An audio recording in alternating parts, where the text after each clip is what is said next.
Solution Partner Enablement session on covering on BFSI industry. So we have Monica and Martin doing the session. Just some basic housekeeping before I hand this over to them. Please do keep your line mute throughout the session. If you have any questions, you can either use the raise a hand function or use the chat to type in your question. I will be recording this and sharing this out to you probably sometime next week or the week after. Without much, I shall hand this over to Martin and Monica. Okay, thank you. Thank you, Yoke. And welcome, everybody. So I know there's a few people probably going to be joining as I start talking, but we will just work through this. So firstly, I just want to do a couple of slides, and I'll hand over to Monica. So just quick introduction. My name is Martin Richards. I am based in the United States on the East Coast, and I am responsible for solutions that we build out across the different industries. One of which we're looking at today, which is financial services industry. And I'll let Monica introduce herself. Hello, everybody, and thank you so much for taking the time to join us. I'm Monica Hovsapian, and I'm the Senior Industry Strategist for Financial Services, and that includes banking and insurance here at Opentex. I'm currently dialing in from Dubai, where I have the pleasure of doing my first business trip after the lockdowns have been lifted. So I hope that my connection is going to be okay from the hotel. So again, thank you so much for joining the call today. You sound okay, Monica. So excellent, thank you. Good. Okay, so we have the session is scheduled for about 1 hour, I believe. So we're going to break this into two sections. First of all, Monica, who's obviously our sort of subject matter expert for financial services and insurance. Monica will sort of take us through an overview of the industry, and in particular, what she sees are the main trends and the sort of things that are happening in the industry today, and then she'll hand over to me, and what I will do is really try and position for you the sort of key solutions that we're selling in the market, in the financial services market today. We'll talk about customer information management, about digital experience, and then I'm going to show you an integrated so the new solution we have coming out, which is really integrating the first two solutions, but I'm actually going to do it and walk you through a recent win we've had at a customer in the UK around this, and sort of give you an idea of the sales process and how that was won. So hopefully at the end of this, you'll get an idea of how we see the industry, what we're looking at, but also particularly what we Opentext are really bringing to market. Hopefully a little bit of information on how to sell that, and there's a lot more we can provide after this. So to start off, I'll hand over to Monica to walk us through the overview and the trends. And Monica, just tell me when you need me to forward the slides. Excellent. So just to echo exactly what Martin said, by taking a look at what is going on in the industry, the trends that are happening, every one of the solutions that you see parlays exactly back to all of the trends that we are seeing undergoing and happening within the industry. So they have been very well thought out, and they address exactly what financial services institutions today are tackling within the industry. So with that, next slide, please, Martin, if you'd be so kind. So this is a very, very simple slide, and everybody can relate to it. If you have bad customer experiences, if your customer is not happy, if we're looking at the top part, sorry, there's a lot of echo all of a sudden. And if your employees are not engaged, if they don't have the tools, the systems, the applications, or they've got too many applications and they can't address your customers' needs, your profitability from an institution perspective is going to go down. On the other hand, if your customers are happy and your employee engagement and experience is high, automatically that relates to higher profitability for the financial services institution. So if we take a look at the bottom part of the slide, CX, which is customer experience, plus EX, which is employee experience and engagement, equals to higher ROI. Accenture has provided a very clear-cut equation for this, and it is a proven fact. So if we move forward, next slide, please, Martin, if you'd be so kind. Thank you. So what were some of the FS predictions that we called in 2022? Again, nothing earth-shattering. It's a huge industry. It's like the Titanic. It doesn't make a shift very quickly. However, some of the narrative around these big buckets changed. So we're moving from personalization to getting personal. Customers today want their institutions to provide them with personal engagements. And all of these truly took hold when the pandemic actually occurred. And I like to refer to it as that heart attack moment back in March of 2020, when governments across the globe announced that we needed to all go into that lockdown mode. And all of our homes became our schools, our work environments, and we started engaging in a digital manner.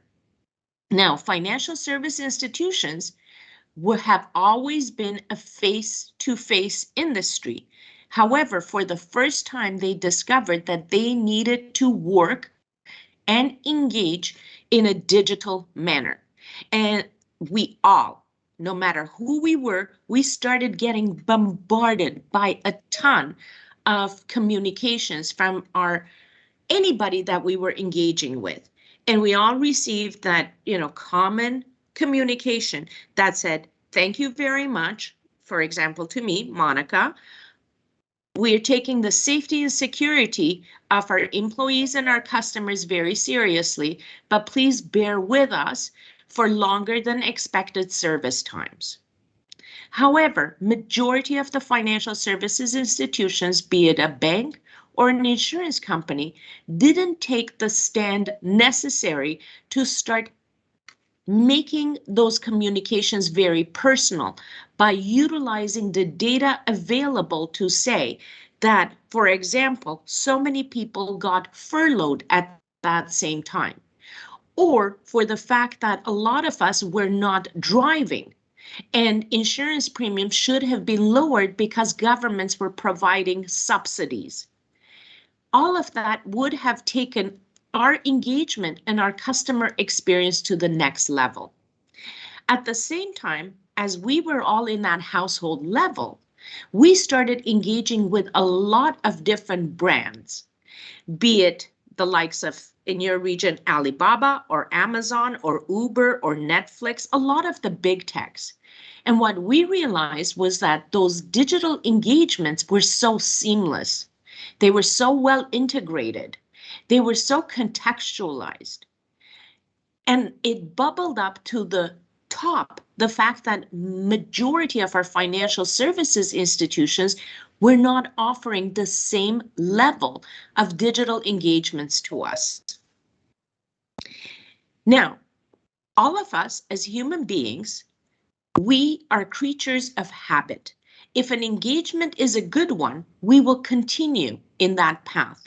If an engagement is not a good one, we will stop engaging in that channel. As such, financial services institutions and the digital doers from the digital fakers really came to the top. And there's no more time for the digital fakers. All financial services institutions really need to put their foot on the gas pedal and start implementing, whether we call it digital transformational projects, whether we call them modernization projects, or the evolution of currently what they have in place to address the needs of their customers. That leads us to also employee engagement. Employees were at the household level. They also realized that they didn't have the tools necessary to serve a lot of their customers. Organizations also realized that. Employees also realize that they want and they need those digital experiences that are also offered to customers so that they can better serve their customers. Now, risk, compliance, and security is never, ever going to go away. What we also saw was a huge uptick of over 1,300% in financial services of cybersecurity threats and attacks in financial services industry. Why? Well, because financial services industry holds such important information, and cyber criminals were out. They were sitting at home, they weren't busy, and they started attacking. And we're not seeing a downturn at the moment. The war on talent. I'm going to come to this in a minute. The war on talent is huge, and it's impacting everybody globally. There is a shortage. Where the shortage is coming from, it's around cybersecurity, AI, digital, and cloud, which brings me to the next one, cloud. We saw a humongous uptick of cloud implementations when the pandemic initially started. Last year, we saw a little bit of slowing down of cloud implementations as a lot of the financial services institutions started to reconsider what are strategic projects, should they slow down, what do they want to spend money on, because they had done so much aggressive and very quick projects. There's a term that Deloitte uses that I love to also utilize, and that is called becoming cloud, sorry, the word actually skipped my mind with all of the beeps that are going on. Becoming cloud fluent. So cloud needs to become part of the vocabulary and part of the architecture of every financial services institution. Then there is hyper automation. There is a lot of automation that needs to occur within financial services organizations, and that really, really came to the forefront as well as a result of the pandemic.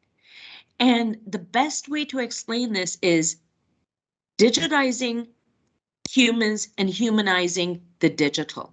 So whatever can actually be digitized is and should be digitized.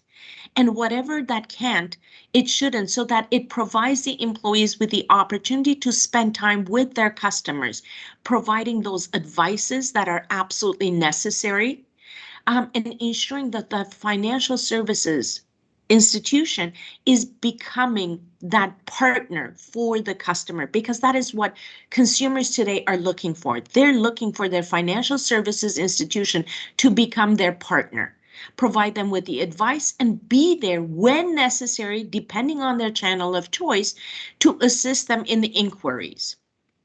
So, Martin, if I could kindly ask you to move to the next slide, please. Now, it's no surprise. We are creating, capturing, copying, and consuming a huge amount of information. Today, it's in the gigabytes. Pretty soon, it is going to move into the zettabytes. And institutions need to be able to decipher all of this information in order to be able to serve their customers in an intelligent, contextualized, and personal manner, especially as we pivot towards open banking. If we can move to the next slide, please. Okay, I want to present to you two men. They're both born in 1948. They were both born and raised in the UK. Both of them married twice. They both live in a castle. Both of them wealthy and both of them famous.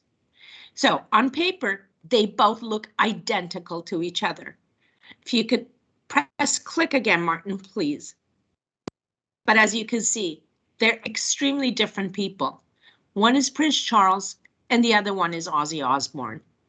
You can't get any two individuals that are different from each other and come from the different ends of the spectrum. Therefore, marketing to these two individuals and servicing two individuals who are as different as possible, yet on paper appear to be exactly and identical to each other.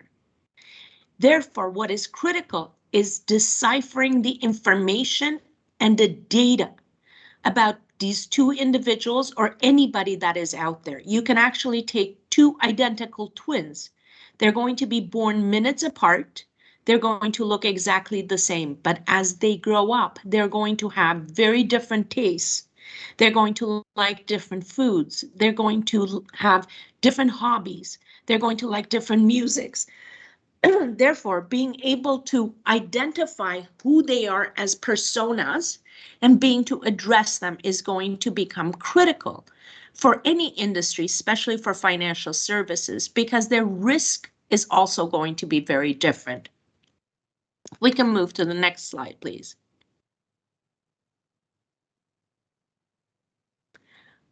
What is also very critical today is most people are not responding to surveys. We have all become very, very accustomed to reviews. Today, I personally, and I think it's fair to say, none of us are purchasing anything without taking a look at a review.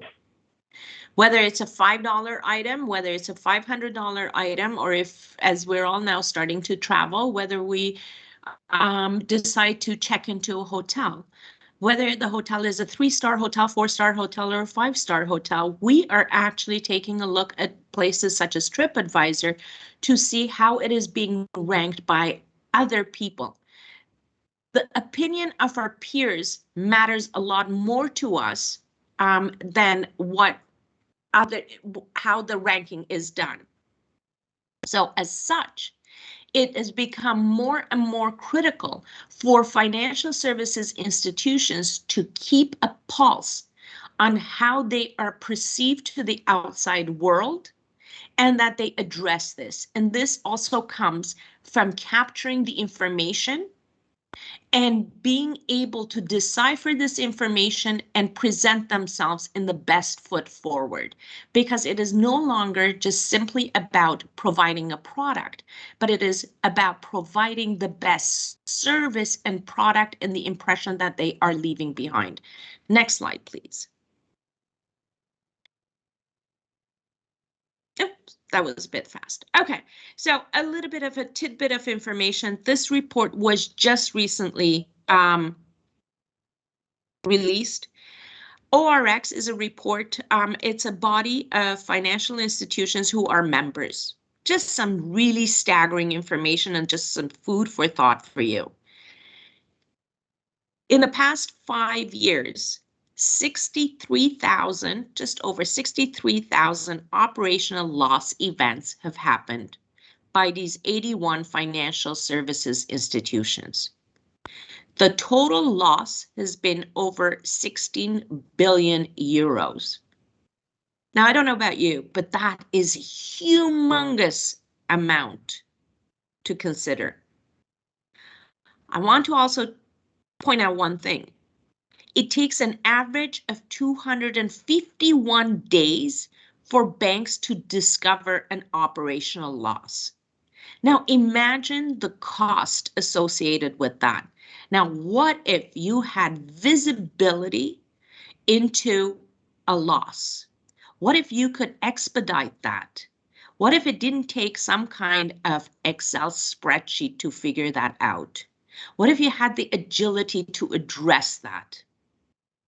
And what if you could present that to your customer and say, Mr. Customer, we will take that 251 days and take that down to 0, or take that down to 10 days or 30 days. the amount of dollars saved or euros saved or any currency saved is humongous. Next slide, please.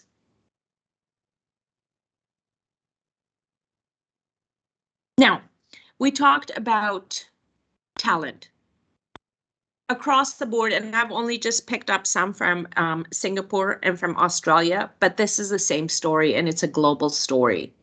There is a shortage of talent, and we're seeing that banks across the globe are setting up and standing up programs in order to introduce talent into their organizations.